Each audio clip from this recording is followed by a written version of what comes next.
Assalamualaikum warahmatullahi wabarakatuh. Welcome back to my channel.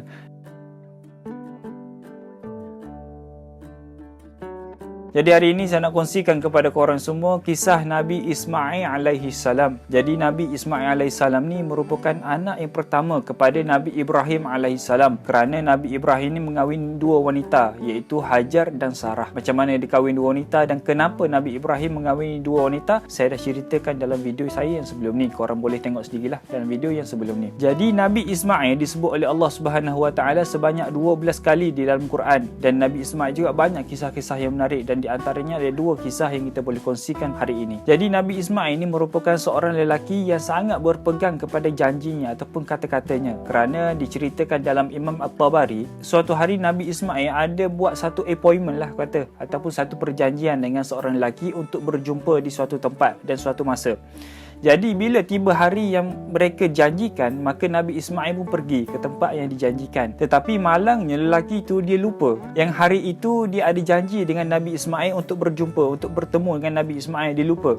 Dia ringkaskan cerita, bila esokkan hari lelaki itu baru teringat yang dia ni ada janji dengan Nabi Ismail alaihi salam. Kemudian bila dia baru teringat, dia terus bergegas pergi ke tempat yang dijanjikan. Apa yang terkejutnya lelaki tersebut, bila dia sampai ke tempat tu, dia mendapati Nabi Ismail alaihi salam masih lagi menunggu dan menanti kehadiran lelaki tersebut. Dan Nabi Ismail juga di antara salah seorang Nabi yang sangat akur dan patuh dengan arahan Allah Subhanahu Wa Taala. Dan kalau kita tengok macam mana bila Nabi Ibrahim alaihissalam menceritakan apa yang dimimpikan Nabi Ibrahim alaihissalam kepada Nabi Ismail untuk menyembelih Nabi Ismail alaihissalam, maka Nabi Ismail hanya akur dengan arahan Allah Subhanahu Wa Taala, hanya mengikut sahaja apa yang disuruh oleh Allah Subhanahu Wa Taala. Dan disebabkan Nabi Ismail jugalah adanya air Zam-Zam yang hampir ke semua umat Islam pada saat ini, pada masa ini boleh menikmati dan boleh meminum keberkatan ataupun kesedapan daripada air Zam-Zam itu. Jadi diringkaskan cerita, bila Nabi Ibrahim meninggalkan Hajar dan Nabi Ismail di satu tempat yang sangat kering,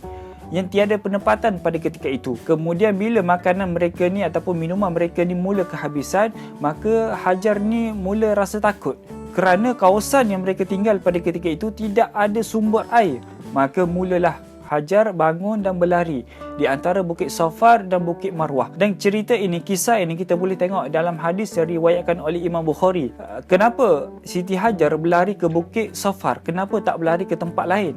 Maka kata Nabi SAW, kerana Bukit Safar adalah bukit yang paling hampir dengan Hajar pada ketika itu. Disebabkan itulah Hajar terus berlari ke Bukit Safar dan ke Bukit Marwah sebanyak 7 kali. Lalu bila Hajar berlari di antara Bukit Safar dan Bukit Marwah, Hajar tak menemui walaupun setitis air pun. Maka turunlah Jibril alaihissalam untuk membantu. Maka Jibril mengais tanah sehinggalah keluarnya air Zam-Zam. Pada ketika itu tidak ada penempatan, tidak ada manusia pada ketika itu di kota Mekah. Lama kelamaan, sikit demi sikit manusia mula datang ke tempat Siti Hajar dan Nabi Ismail alaihissalam mendirikan rumah dan menetap di situ kerana ada sumber air. Dan Siti Hajar dan Nabi Ismail alaihissalam sangat dikagumi ataupun sangat disegani oleh masyarakat pada ketika itu, kerana mereka ni dikenali sebagai tuan yang mempunyai sumber air ataupun tuan kepada sumber air, itu air Zam-Zam. Disebabkan itulah masyarakat pada ketika itu sangat menghormati Hajar dan Nabi Ismail alaihi salam. Dan kita pergi kepada zaman Abdul Muttalib, iaitu datuk kepada Nabi Muhammad sallallahu alaihi wasallam, manusia yang menemukan kembali air Zam-Zam. Kerana sebelum daripada zaman Abdul Muttalib, air Zam-Zam telah pun tertanam ataupun telah terkubur kerana disebabkan perebutan kuasa, perebutan tempat dan sebagainya. Disebabkan itulah air Zam-Zam telah pun tertanam di dalam tanah. Dan pada suatu hari